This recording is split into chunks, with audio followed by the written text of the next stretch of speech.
Good day, Crime Talk aficionados. My name is Scott Reich, and this is Crime Talk. We have a big show for you today as we head into the weekend.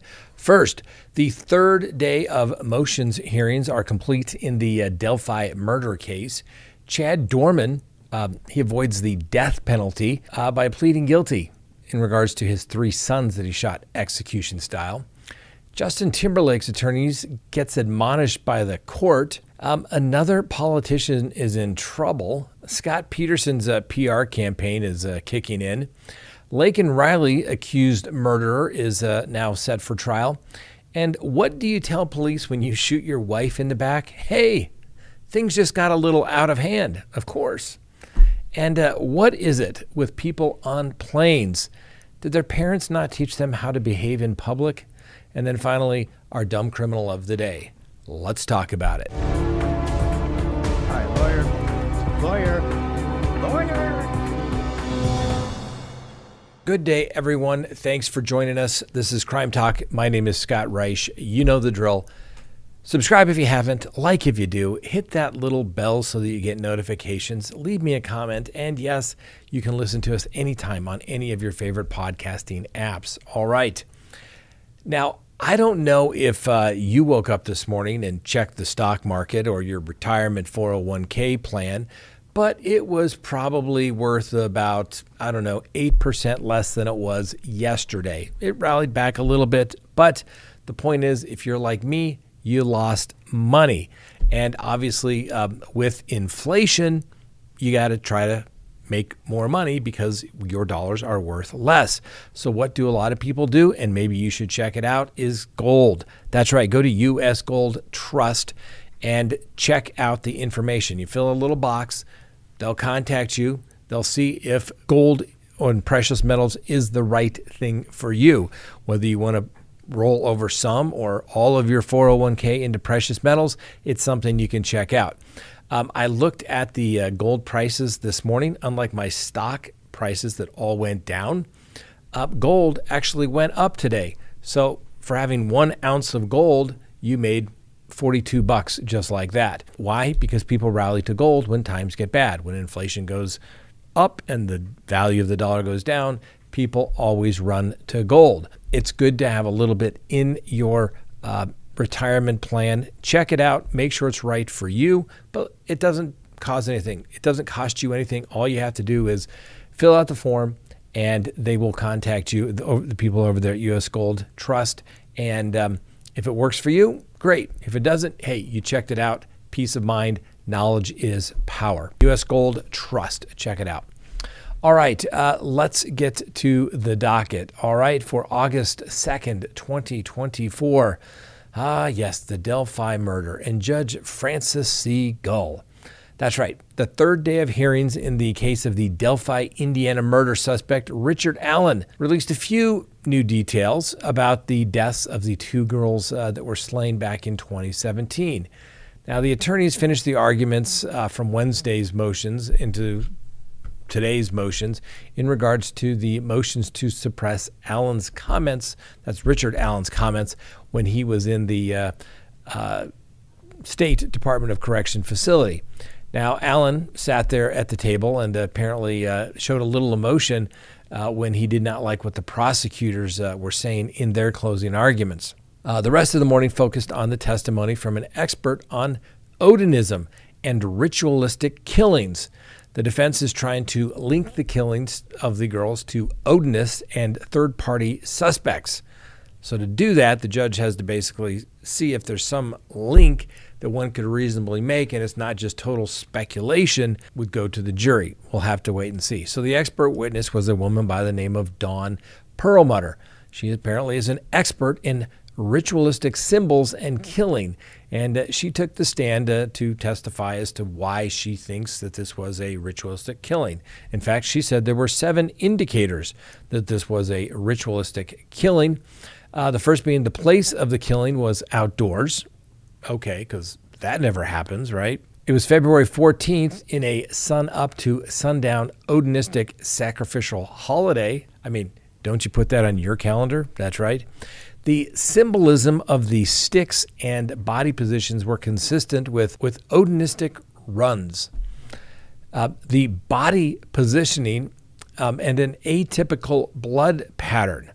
Now, other indicators include that the cause of death, according to Ms. Perlmutter, was that the girls' throats were slit with a sharp object. Now, like I said, Ms. Perlmutter testified that in her opinion, this was a textbook ritualistic murder. It has all the elements that she listed above. Now, Ms. Perlmutter also testified that she was positive that the sticks were placed in a ritualistic manner and not with the intention of covering up or hiding the bodies, as the prosecution suggested. In fact, when asked by prosecutors if the defendant made a statement that the branches were there and he tried to cover the bodies with them, would that change your mind? Ms. Perlmutter said no. Now, prosecutors noted that Ms. Perlmutter had obviously been paid to testify, and I don't understand why that is such a big deal. Experts get paid to testify. Prosecutors get paid to prosecute cases. The reality of it is everybody gets paid in the process. I don't think it's that big of a deal. I think it's more realistic if, for example, you're a doctor for an insurance company and you've never found that anybody had any permanent injuries. That's more persuasive that you're bought and paid for than you're getting paid. All right? Anyway, now, Richard Allen obviously was linked to the Delphi murder case through the shell of an unfired round of a .40 caliber ammunition.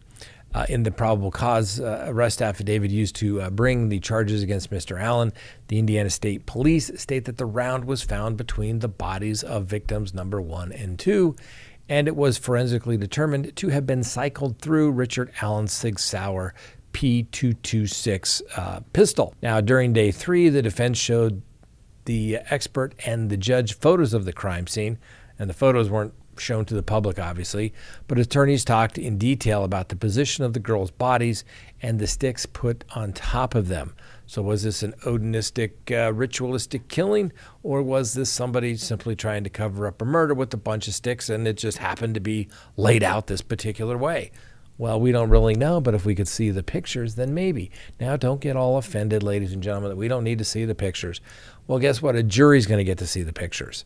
And frankly, I think people need to see the horrible things that people do to other people in the world, not because I want them to be traumatized, but people need to know that pure evil exists in the world. That's why, all right? You don't have to look at it if you don't want to, but they should be made available. You don't have to if you don't want to. That's it, all right? Well, anyway, the prosecutors also pointed out that Ms. Perlmutter had gone onto court TV and said that the killing was obviously a ritualistic killing as early as last November, but she testified today that she had not seen any of the evidence or photos of the crime scene until April, obviously suggesting that she's made up her mind and it doesn't really matter what the evidence might be. Well, the prosecutors claimed that she made the determination that Libby and Abby German were ritualistically killed on her TV appearance before seeing any of the evidence. So that is all part of the state's motion to block the defense from even mentioning anything about pagan rituals or Odinism or even third-party suspects in the trial that is scheduled for October. This is an interesting issue, ladies and gentlemen, because obviously the defense has a constitutional right for due process to present a defense. However, the judge doesn't have to allow the defense if it's so unrelated and unlikely that a jury should not even consider it. It's just pure speculation. So, for example, when you're trying to say a third party must have done this, you have to show that the third party was in the area, that they had motive, that they've committed similar crimes in the past, very similar to like 404B type evidence. You can't just say the boogeyman did it, the one-armed man did it. Go look for the one-armed man. Did you look for the one-armed man, police officer? Well, no, because we didn't. There's nothing to suggest that there was a one-armed man at the crime scene. But as it relates to some sort of ritualistic killing, it has to also be relevant that there's some evidence for that. So I think that will come in. The fact that some other third party specifically, that gets a little tougher for the defense to win on that argument.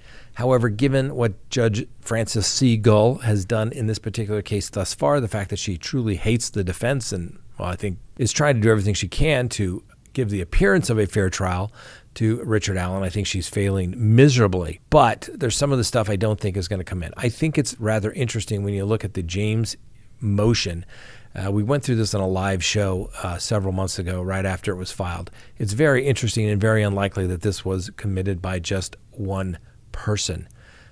But you have to be able to say it was these two or more other people, but it wasn't their client, Mr. Allen. So it gets a little tricky. Are you saying Mr. Allen did it and he had help? Well, that doesn't help your case at all now much, does it? So, like I said, hopefully the judge will issue some rulings rather early because the defense needs to know how to proceed. I know. Let's wait and see. All right, next on the docket. Remember Chad Doerman, the guy that killed his 3 sons execution style? Well, he has pled guilty. And he appeared in front of a judge today and pled guilty to 3 counts of aggravated murder. And in exchange for his 3 counts of aggravated murder, guess what? He is not going to face the death penalty. And some people say the death penalty has no place in American society. It is quite the bargaining chip. And you would think somebody, if they were depraved enough to go around and kill 3 innocent children, that they probably would be like, hey, I could, let's do this thing. Let's do the death penalty, right? But they always seem to cower. Now, Mr. Doerman killed his 7-year-old, 4-year-old, and his 3-year-old. So he killed Clayton, Hunter, and Chase, 7, 4, and 3. And needless to say, he will never, ever get out of prison. Now, remember, he also shot his wife and his stepdaughter as well. Not a good guy. It's just a bad thing. Now, remember, his confession was actually thrown out, and it was deemed inadmissible because the judge had previously ruled that the police had not properly advised Mr. Doerman of his Miranda rights. It didn't mean the case was going to go away. It just made it a little more difficult for the prosecution. But in any way, hey, justice was served because, hey, if you're a 9/11 bomber, you can kill 3,000 people and you don't get the death penalty. So is that the new standard? I don't know. What number is it now that you ultimately get the ultimate punishment? Is it 4,000 people you have to kill before you're eligible for the death penalty? Is it 1, 2? Somebody needs to set a standard.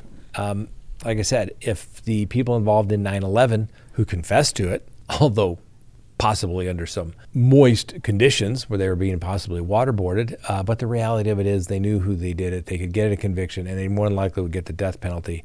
And to take the death penalty off the table on a case like that for killing 3,000 people, I don't know. New standard, ladies and gentlemen.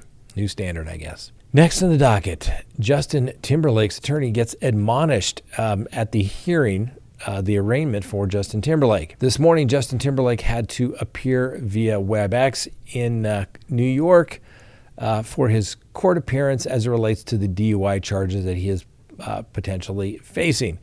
Now, he had to appear virtually in Sag Harbor while he was in Antwerp, Belgium on his tour. And he was back in court for a rearrangement as it relates to the June 18th incident where he was charged with driving while impaired. Now, the judge advised Mr. Timberlake that his license to drive has been suspended in the state of New York because of his refusal to take a breath test at police headquarters after he was arrested. That revocation should be for at least 60 days. Now, the attorney for Mr. Timberlake, Mr. Edward Burke, Jr., made an effort to dismiss the case, citing errors in the original charging documents for Timberlake's arrest. However, the judge said, hey, we'll fix that problem because the prosecution fixed their paperwork error. So let's get Mr. Timberlake on the TV and let's rearrange him as quickly as possible. And guess what? Mr. Burke withdrew his motion to dismiss the case for the officer's decision to have a temporary officer sign the summons and complaint versus a full-time duty police officer do it. So the police said, fine, we'll fix your paperwork. And once that was done, Mr. Burke had to go with his tail between his legs and withdrew his motion to dismiss the case. Well, the judge also admonished Mr. Burke over his comments at the previous court appearance, calling them very irresponsible. Mr. Burke had spoken to media outside the courthouse on July 26, insisting that his client, Mr. Timberlake, hadn't been intoxicated on the night of his arrest and that he was moving to have the case dismissed because Anyway, the judge said Mr. Burke's statement come off as an attempt to poison the case before it's even begun, and threatening the attorney with a gag order if he continues to make such outrageous comments. He also warned Mr. Timberlake that he may be ordered to appear in court in person for future hearings in the case, particularly if his attorney acts up. Another hearing is now scheduled for August 9th, which Mr. Timberlake does not need to attend. Now, for those who are not familiar with this, Mr. Timberlake, that's right, Justin Timberlake, that famous guy, and I like Justin Timberlake. Anyway, Mr. Timberlake was arrested for drunk driving in the early morning hours of June 18th after he was pulled over in Sag Harbor for allegedly running a stop sign and veering out of the lane while driving his BMW. So you know he can't be all that bad. Anyway, he refused to take a test, charged with DWI. Yep, we had the perp walk of shame for Mr. Timberlake coming out in handcuffs. He's obviously entered a plea of not guilty. We'll give him the presumption of innocence, and more than likely this case will be pled down to something better than probably you or I would ever get for ourselves. Just throwing that out there. All right, next on the docket, another politician is in trouble. Take a look at this mayor. Yeah, that's right. This Louisiana mayor, who abruptly resigned from her elected seat, has now been charged with rape of a juvenile while in political office.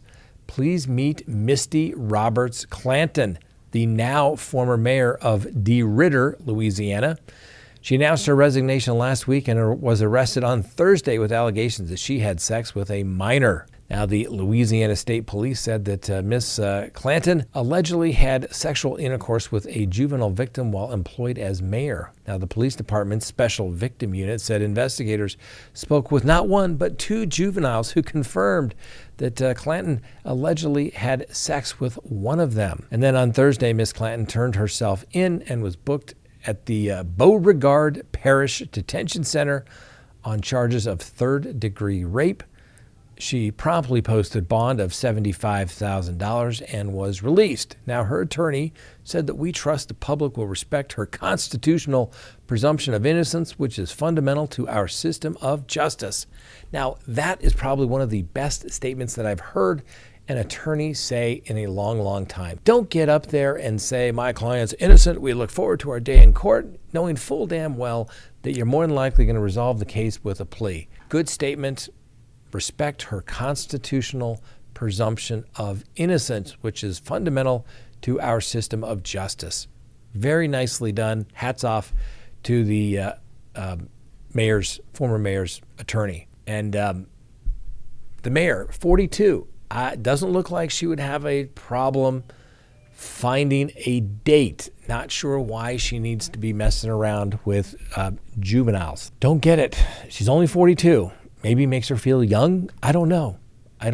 All right, the Scott Peterson PR train is rolling. As you know, Scott Peterson, who is appealing his conviction for his wife and the death of his unborn son's 2002 murder, is now going to appear in a documentary that is set to air this month. Isn't that convenient? Yes, the documentary is going to be titled Face to Face with Scott Peterson in a 3-part documentary featuring an interview with Scott Peterson himself. Now, it's Scott Peterson's first interview since 2003, so I imagine what he has to say. He didn't testify at his own trial, so I guess we'll have to just wait and see what he has to say. Peterson is now claiming that a van found on fire a day after the burglary near the Peterson home had a mattress in it that could be related to the murders.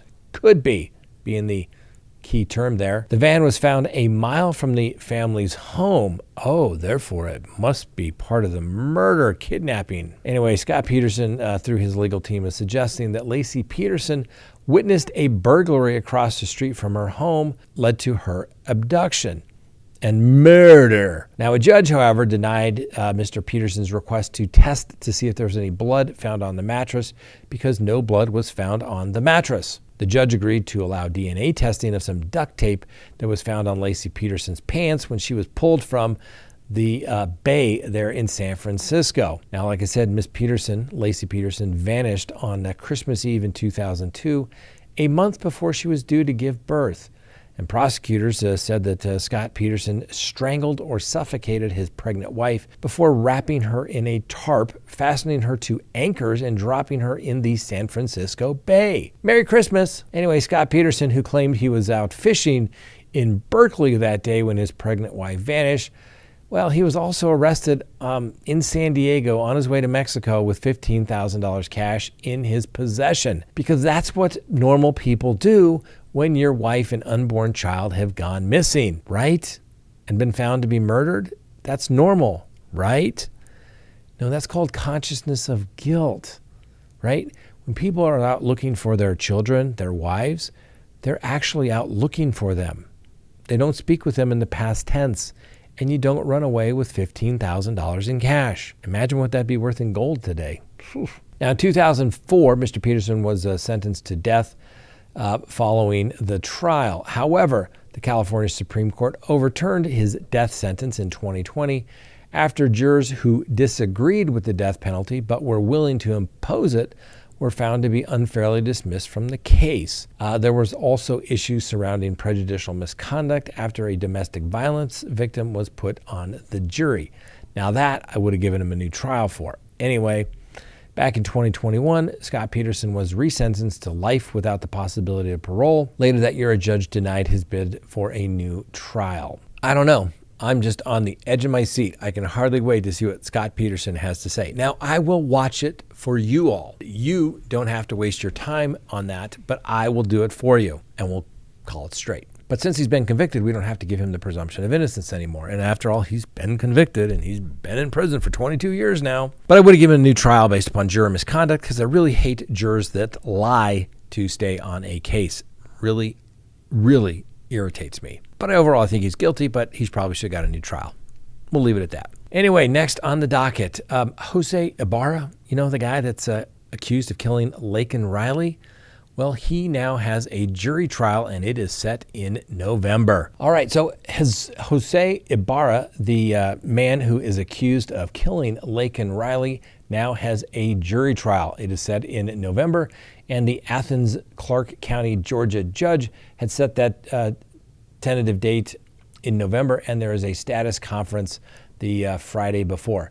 So trial is scheduled to begin, when I mean begin, with jury selection on November 13th, opening statements by November 18th, and prosecutors are seeking life in prison without the possibility of parole for Ibarra, who had previously pled not guilty to multiple charges related to the death of Miss Realey. Now, Mr. Ibarra was arrested on February 23rd for the murder of Miss Realey, who was only 22 years old, and she was simply minding her own business out for a morning jog as a student who was attending the University of Georgia there at the Athens campus. Now, an indictment charges Ibarra with 10 charges, including malice murder, 3 counts of felony murder, kidnapping with bodily injury, aggravated assault with intent to rape, aggravated battery, obstruction or hindering a person's making an emergency telephone call, and tampering with evidence. And oh, by the way, he's also accused of being a peeping Tom. It's also alleged that Mr. Ibarra is accused of attempting to rape Realey,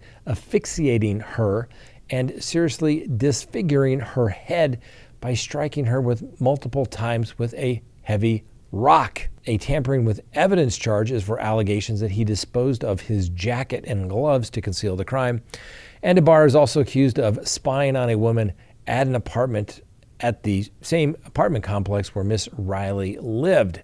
So let's see, we've got a guy who can't control his impulses, who's basically being a peeping Tom, looking through windows of women, becoming sexually aroused, and then he basically comes across a female that he spots or identifies as a target of opportunity, and he does obviously terrible things that he is, entitled to have the presumption of innocence for, because that's the basis of our judicial system. And we'll give him that. But we would also note that he confessed to it as well. Speaking of confessing, hey, what do you tell the police when you shoot your wife in the back? Hey, things got a little out of hand. That's all I'm saying. So a 79-year-old former professor at Clemson University is accused of murdering his wife by shooting her in the back with a 12-gauge shotgun, because things got a little out of hand. These kinds of things happen. Mr. Prosecutor. Don't you know it? Happens all the time.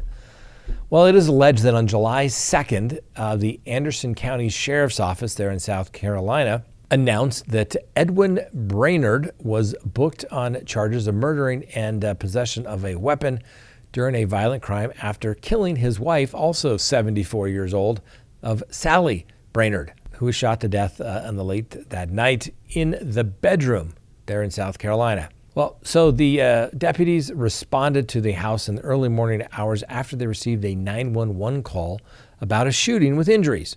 Deputies found the victim in her home and immediately started life-saving measures. Unfortunately, once the EMS arrived, well, they pronounced the victim dead. Now, the call was made by the daughter of the couple that had actually run to the neighbor's house. Now, apparently, Brainerd was standing over the victim's body when the police arrived and flatly stated that he shot her. He shot her with the 12-gauge shotgun in the back during a verbal altercation, because these things happen. Anyway, as he was standing over the body of his dead wife who'd been shot in the back, he said, quote, "I never intended this to happen. It just got out of hand. I'm so sorry," end quote. Anyway, the defendant was granted a $50,000 bond on July 29th, and he's posted that bond, and he needs to be monitored electronically so that he can remain in his house. Hey, you know, sometimes when those electronic monitoring devices come off, they just come off. It happens. These things happen. Hey, he's 79 years old. He's got the ultimate retirement plan here. It just got a little out of hand, so I shot my wife in the back. How is that not premeditated murder? He didn't even say it just went off, right? Should have gone with the "it just went off" defense, not the "it just got a little out of hand" defense. Not so much good. Next on the docket, more incidents on airplanes. Did these people's parents not teach them how to behave in public? I would be so embarrassed if this was me. Anyway, a New Jersey traveler apparently had a few too many THC edibles, got on a plane, and then tried to have sex with a flight attendant. Oh, and then he tried to open the plane's door mid-flight. Needless to say, it forced an emergency landing in Utah. So please meet Eric Gabko. Eric Gabko. Gapco. Now, this young man, 26, he knows better, old enough to know better, was on an American Airlines flight from Seattle to Dallas on July 18th when he started acting a little unruly, according to the arrest affidavit. Anyway, Mr. Gabko peeled off his shirt and began puffing a vape pen, yelling and hitting on a crew member, propositioning the flight attendant for sex, and later admitted to chowing down on 10 marijuana edibles before the outburst without having any clue how strong the edibles were. Well, he allegedly also assaulted the flight attendant and tried to open the door of the plane in the air. Now, we all know that wasn't going to happen, but the fact that he was trying to is a big, big problem. And what's another big problem for Mr. Gabko is there's video footage that allegedly shows him bare-chested and shouting, "I am sane," as crew members try to calm him down near the plane's bathroom. Well, the flight attendants actually shackled his hands and feet with restraints while the captain made an emergency landing in Salt Lake City when he refused to take his seat. Things went from bad to worse for Mr. Gabko because when he was arrested at the airport, he also allegedly broke a glass door and then spit on an officer who was trying to arrest him. Ooh. Now, Mr. Gabko remains in custody, and he should. And he should probably be tarred and feathered as well, because this nonsense on airplanes needs to stop. If people cannot behave, they should walk, they should drive, take a Greyhound bus. You had one thing to do on a, 2.5, 3-hour flight: sit down, shut up, and mind your own business. It's not an invitation to get drunk. It's not an invitation to take drugs. You sit there and you behave yourself like a responsible human being, Mr. Gabko. You're almost a dumb criminal contestant of the day if it wasn't so gosh darn serious. Unbelievable to me, ladies and gentlemen. Of course, you know, when he's ultimately charged, he'll be looking up to 20 years in prison. And he, depending on whether he touched the flight attendant, he could also be charged as a sexual offender, a sexual offense that took place on an airplane. carries up to 20 years in prison. Ladies and gentlemen, I say charge him if the facts support it. And finally today, our dumb criminal of the day.